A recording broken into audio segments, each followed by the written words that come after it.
once again, and welcome to Heroes and Droids, your guide to movies and TV shows about superheroes, sci-fi, Disney, and action. From Marvel to DC, from Star Wars to Star Trek, from James Bond to the Fast and Furious, we will review the theatrical films and screenplay.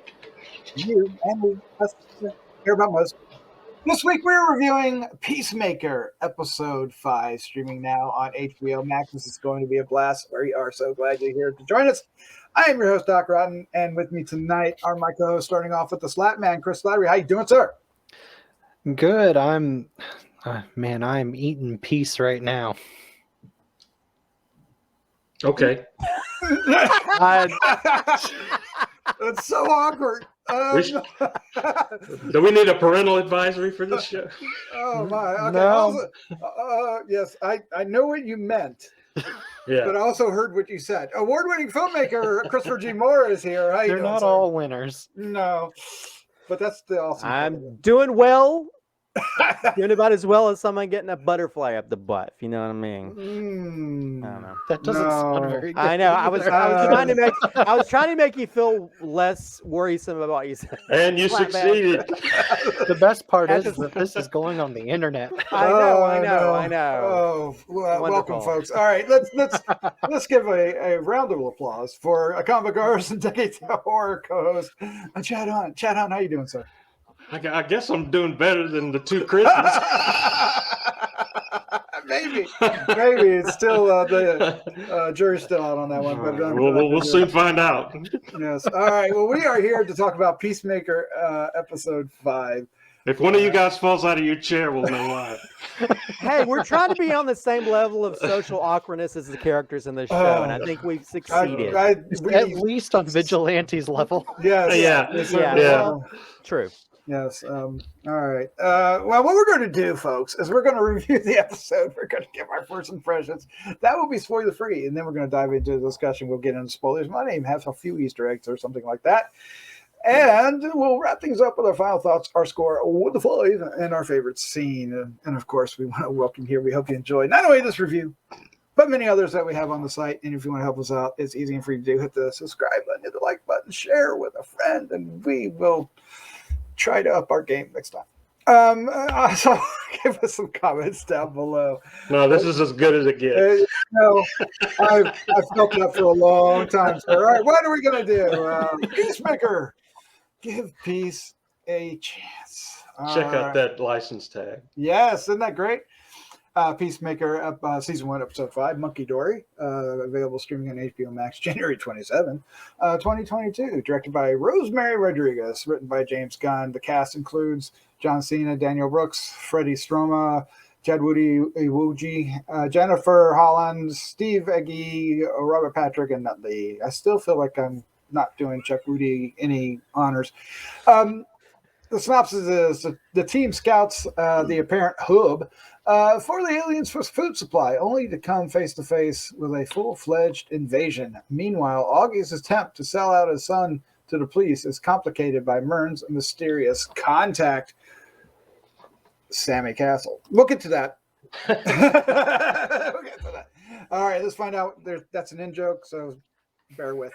Slatmanster, why don't you start us off with your first impression? This series, this episode is just so much fun. And that's the best that's the best praise that I can give it, because a lot of the DC projects that have come out over the last decade or so haven't been fun. They've been very dreary, even when they're good.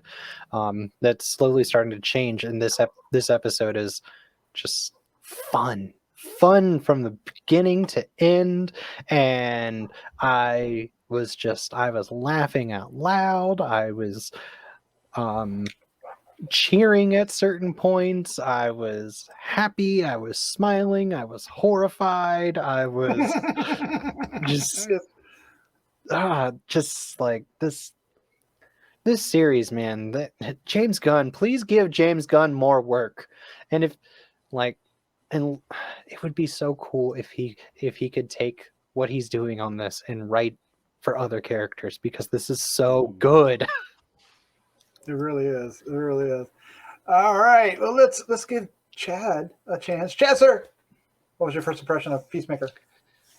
I feel like this show is like when you're a teenager and you're riding around in your car with your other friends doing bad things you're not supposed to do, but with superpowers. It's like Chris said, it's a fun ride, and it continues to be so on this episode this week. A lot of cool action, a lot of explosions, a lot of character stuff, and it was a great episode. It continues to be the quality of the writing, the quality of the actors, and the comedy, and everything is just continues to be top notch. And this is one of my favorite shows on TV so far this year. Yeah, as yes, there's some statistics out there to support you on that, sir. All right, Christopher G. Moore, your first impression? This show is just all kinds of fun, and I think for it to be so profane and crazy and over the top, I mean, it has heart and dick jokes, you know, all in the same thing, series. So it's I think if anything, this is a sort of a perfect encapsulation of James Gunn's talent as a writer, because he really knows how to write sort of like characters that are not your normal run-of-the-mill characters. They're always the weirdos, and he knows how to sort of find these connections with these weirdos. I mean, it's the reason Guardians of the Galaxy is so fun, because these are the misfits of the universe, and he sort of does the same with this. And I think it's so much fun. 1 minute you're dealing with a guy who has a racist father, and the next minute you're talking about the different ways you could bully somebody about their penis size. So it's I don't know, it's just like so much fun with the dialogue, and I think also some people are very tight in the writing, and this one, there's these long bits involving just whether it's talking about bands from the 80s or Hanoi Rocks, talking about all the different people that you should have captured instead of his dad. I mean, there's like so many sort of fun ways that he had, even just the fun ways of how people racially intimidate people by mentioning names involving their race. And so there's I don't see anybody else that could really do well with writing such dialogue or writing such characters. And for it to be about such, extremely racist dad and still be funny, I think that just shows his strength as a writer and as a creator, and he tells the type of stories not everybody can tell. And I'm glad that DC is giving him the ability to do that with this series. Taking a character that a lot of us probably didn't like when he was part of the Suicide Squad, and making him where he's much more likable, and even though he's a big douchebag asshole at times. So yeah, I love this series, and it just keeps getting better and wackier and weirder, and there's so many homages to other properties that are kind of fun to see. But yeah, I love this. By the way, Doc, I really feel like you could cosplay Cosmos. Oh, I get it. I just have to let this go a little bit, right? Okay. Yeah, you could be Diebeard. So anyway, Doc Economos. Doc Economos. Yeah. So save that for your next con visit. Yes. You got it. There you go. I love this series, and I'm having such a ball with it. John Cena is so funny. The cast is they work off each other so well. The chemistry between everybody is incredible. I mean, even our supporting cast, help, I'm running out of white people. There's just so much good stuff in this, and it's edgy, it's raunchy, but it's endearing, and it's hilarious, and it's got character development. Like it's just, how does this happen? It doesn't often, and when it does, it appreciate it. It is like I've said this before 4 other times. This is taking a character that I never liked in the comics and absolutely like it in this television show. It deserves being the most watched show at the moment, right? On streaming. Is it? Worldwide. Worldwide, yeah. So it's yeah, I'm just like, give me season 2. Do some of the other characters. Let's more is what I want. I love it. Yes. So let's get into things.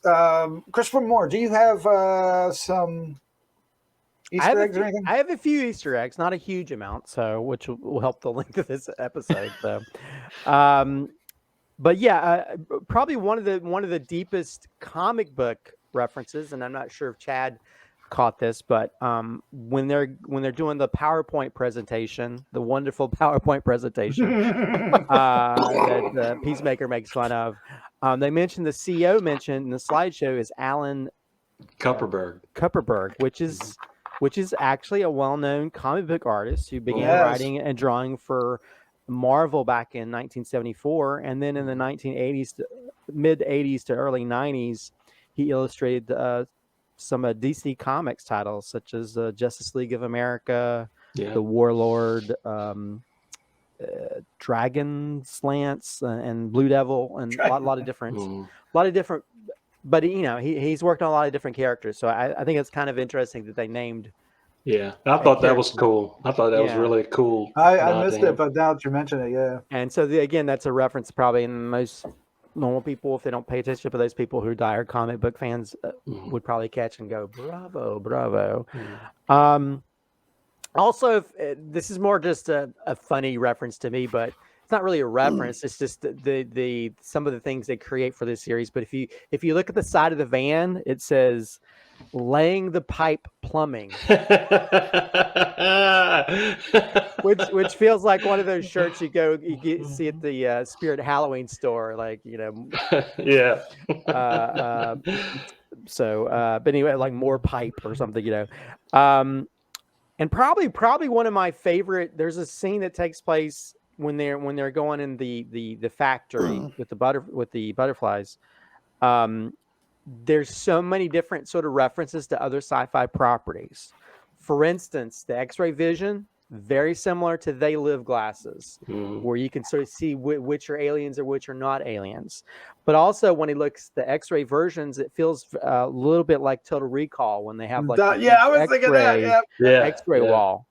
Also, we also get a deep cut for Invasion of the Body Snatchers when the butterfly goes, body snatchers moment. So I was kind of like, a geek in a geeky candy store, just watching all these different sci-fi references just in this one small segment of this episode. So it is kind of fun that they're having fun with a lot of the references to other things. Also, even though we didn't really get was it Gorilla Grodd? Get our Gorilla Grodd. He sort of is a Gorilla Grodd. Yeah. There's one moment where he says "Die human." Die human. I thought that was Grodd. So, I thought that was our introduction. So maybe it is a version of Grodd, even though they don't call it that.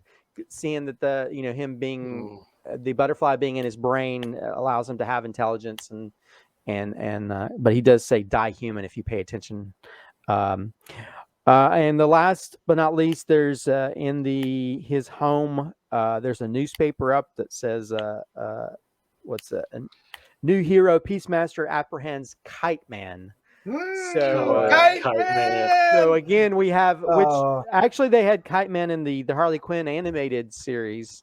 Yeah, and he's awesome in that series too. But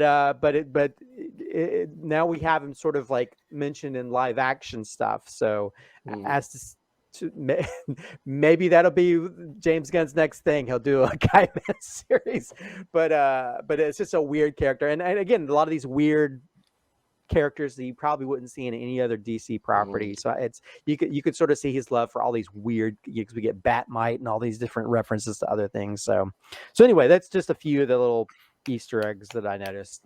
Not all big things, but other than pop culture references, things like Fargo and there's that. The Archie. Riverdale characters, and a lot of references to other things. But anyway, that's a few of the ones. This episode was a little bit more I mean, it took a shorter amount of time, or spanned a shorter amount of time, I guess is what I'm trying to say. Yeah, because it was basically go here, do something, come back, but yet at the same time, when they're traveling, we get so much character development in that van.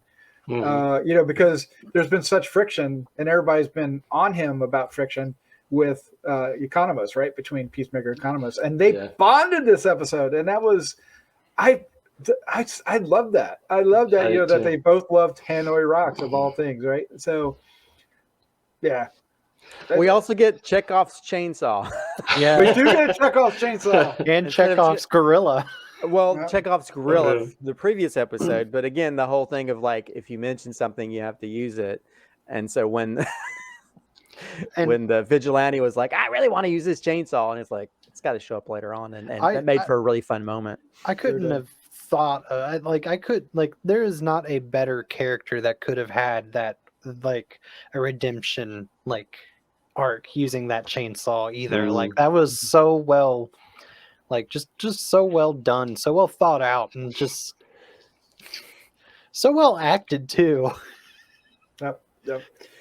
And then we also get moments with Leota and Christopher Smith, right? Christopher Smith.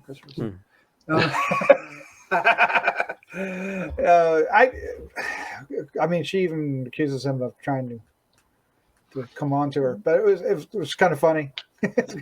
When he says he has a lesbian dick. Yeah. My dick's lesbian, but to me, this episode, I mean, there's lots of gore because when oh man, the headshots. Oh, just left and right. I mean, once he starts, he doesn't stop, and I love that. But there's so much character development in this particular episode. It's so well written. It's so concise, and it takes just as much time as it needs. It's just a solid. Well, it is, and I love the way James Gunn can make a character an idiot and a reason to laugh at them, and then in the next scene, like the dad, how dangerous and volatile and violent he can be, and you believe it. You know what I mean? Usually, if a character is played for comedy, he's played to be a fool or whatever because he's ignorant and racist or whatever. Yeah, James Gunn can play him like that, but then turn right around, like when he exploded, when he said, "Those are your fingerprints. We did find your fingerprints," and he just exploded, and you felt like, yeah, this guy is really, really dangerous. I love that. I love the way he writes stuff like that. Well, even the side characters, even though like they return to the couple. Yeah, they were hilarious. And the detectives as well. So, and actually, I forgot there's one Easter egg. If you look on the near the door of their apartment, she has a poster that says Dungeon Mistress. So evidently, she's a DM for some D&D group. Nice. Hey, Chad, we also get a new character, Captain Locke, who played by Christopher Heyerdahl. We've seen him before, and of course, he resembles a friend of ours, a certain Sammy Castle. What did you think of this new character? Because he kind of undermines our detectives. Well, I hopefully we'll see more out of him in the next few episodes. But he's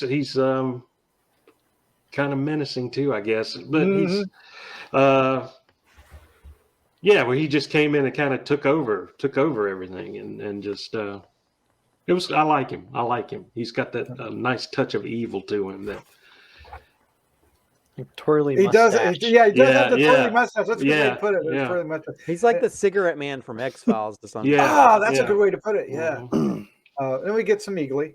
We needed more Eagly, but we got some I love Eagly, man.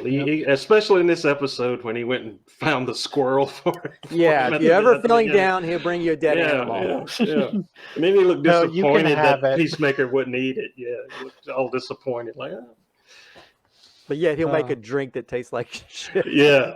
Stop making me feces drinks. Oh my God. Why is there an eagle on your toilet? Eagly's sitting there like, hey, shut the door. I'm in here.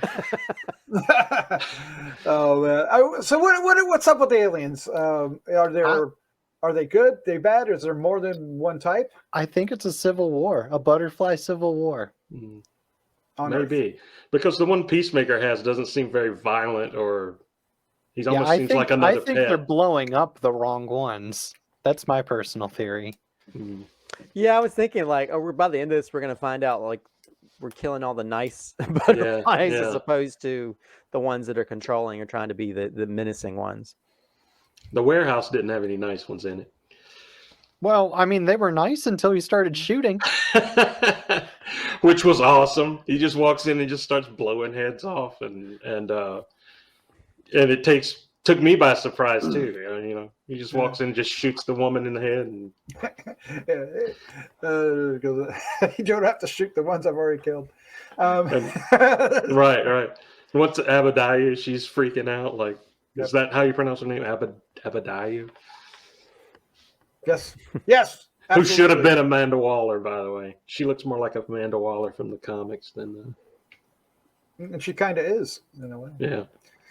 All right. Well, let's go ahead and wrap this one up. Let's give our final thoughts, our score 1 to 5, and our favorite scene, which is probably going to be either funny or bloody.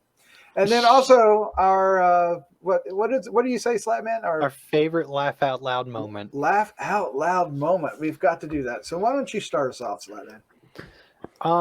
Highly recommend this. This is fantastic. This is the first 5 for me of the series. This episode was just so well written, so concise. It had the right amount of action, the right amount of humor, the right amount of story, like character development.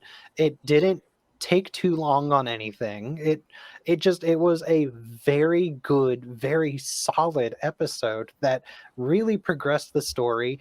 Ended so well. We didn't talk about that, but ended so well, and just, man, I just left me wanting more, because I'm just so happy with what I watched, and kind of disgusted at certain times too, but you know, in a good way, I guess.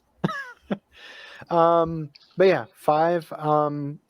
So my favorite moment was actually when Hardcore sent the text message of the picture, and they all like looked at it, and they were all very happy and sending responses back, and they're all just like, just that. Oh, jeez.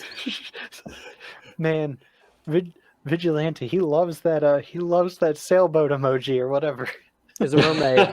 mermaid emoji. Yes.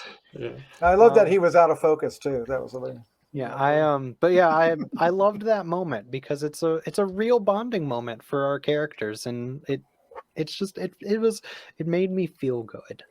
Okay. And then the moment that made me laughed out loud the most was when Vigilante got the chainsaw and was just and they were just like, "No, you're not taking that." And he was like, "What? I can't hear you." And then right after that, they did the rock paper scissors to see who would go with who. And they go, "What was the Rochambeau for?" All right, Chad, you're up next. Your final thoughts, score, favorite scene. Final thoughts are: if you're not watching the show, you need to watch this show. If you're any kind of fan of James Gunn and his type of his outlook on life. But yeah, this is another 5. I mean, from beginning to end, I enjoyed it so much, and it's just so fun to see these characters mesh together and grow and develop into people that you really care about, and it's just way fun. And my favorite laugh out loud moment, I guess, is the rattling off of the names of people who could have went to jail, and then after the end credits, when he said Snuffleupagus as one of the names, I almost pissed myself laughing. It was so funny. He's going off on everything. But it's a great show. Great show. Did you say a favorite scene as well? Or? That is my favorite scene as well. As well? Okay. I'll give that to you. Okay. All right, Christopher G. Moore, you're up next. This show makes me wish I was as witty as James Gunn, because I think I kind of, with a lot of stuff I write, sometimes I walk the line of like taste. And so, I mean, I did make a film called Knob Goblin, so I mean, I've done my fair share of dick jokes as well. So, and I think, yeah, and I think a lot of his pop culture references, I feel like something that I do in my own stuff, and so I'm kind of jealous of his abilities, but at the same time, I'm really enjoying taking a show that probably could have been a one-note joke and making it a real fleshed out, really fun, over-the-top, crazy show with wacky characters, wonderful dialogue, and just a fun story that just makes you, it's funny how we live in a society where they release all the episodes of a season, and now it's like I feel like I always have something to look forward to every Thursday. So yeah, I really enjoy this show. It gets a 5 out of 5, definitely.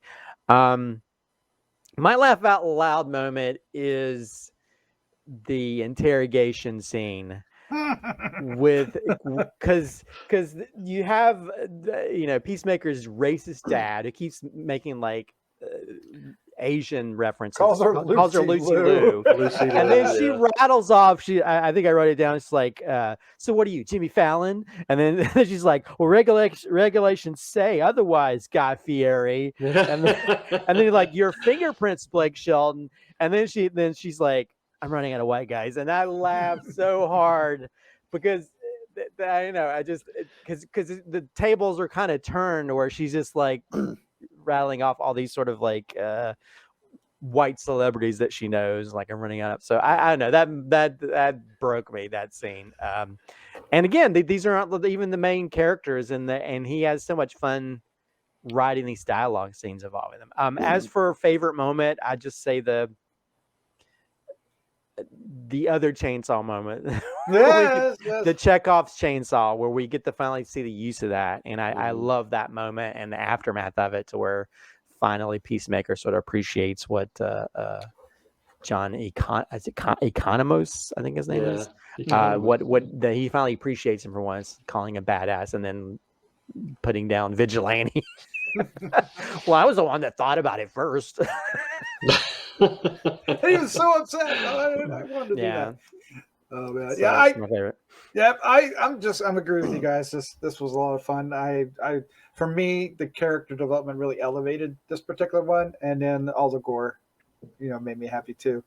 So 5, and the gore. Okay, blowing, putting on the mask, doing the X-ray vision, because we knew we were going to get the X-ray vision, right? Because he took all the hats the last episode, right? So we knew we were going to get it eventually, and we got it this time, and it was perfect. And just that whole scene of them racing through, it was great. From the gore to the references to everything, it was beautiful. I loved it. My funniest scene is it's not a laugh. It's a laugh out loud moment. Well, it's not. It's not a laugh out loud moment. It's a laugh really loud on the inside moment, and that's the Hanoi Rock scene. I loved the whole scene with them going off on each other, bantering around, and it's turning, it's changed. Plus, it was fun. I guess it was funny, right? But that particular one wasn't. But a lot of the dialogue around that it's just a great scene. A great scene. It was funny. It was endearing, and they changed from being kind of bickering comedy, right? Kind of like attacking comedy, to being a group of friends, having fun and making fun, even jabs at each other. So the jabs became, they were still biting, but it didn't feel. It feels like guys joking around with each other, right? Like guys, Exactly, and you could even see Hardcourt, starting to realize that and soften up a bit. I think that's going to come back to Hunter, but so I'm kind of, because you took the funniest scenes, but I'm kind of playing Lucy with that, but that's it, not Lucy. I'll say I feel like I was kind of calling out the limitations budget wise with a TV show compared to a movie, but I think this episode had such high production value and some really wonderful stunts. There's a great stunt where they're looking in through the window and the guy within the frame jumps through the window. I was like, whoa, because normally you'd shoot that in 2 different shots, but within frame, he just jumps through the window and lands. I'm like, oh shit, that's a great stunt. Yeah, it is. I mean, there's some really wonderful like action scenarios. You know, we have like the normal things where they're just sitting around the table throwing shit at each other, but then you have the action scene where he's going around shooting and stuff, and the visuals. When he threw the bomb, Yes. and him and Amadea, the slow motion and the explosion behind in her face is like. Oh, and if you look, It was if you go to James Gunn's Twitter, he posted a picture where they're just in front of a green screen. It's great. Wow, Yeah, great. Also today, James Gunn, one of his tweets was he just tweeted the mermaid emoji. Perfect. So if you know, you know. You know. All right, there you go. That was our review for episode 5. We have 3 more? Is there 8 episodes or 8 episodes? I know it's going to end in February. Wow. But looking forward to each and every one. Absolutely. I think we're gonna. The big bads are going to start showing up here soon. I'm pretty sure we're going to get something. Or the big bads have been there all along. Yeah, there might have been. Zagatha all along.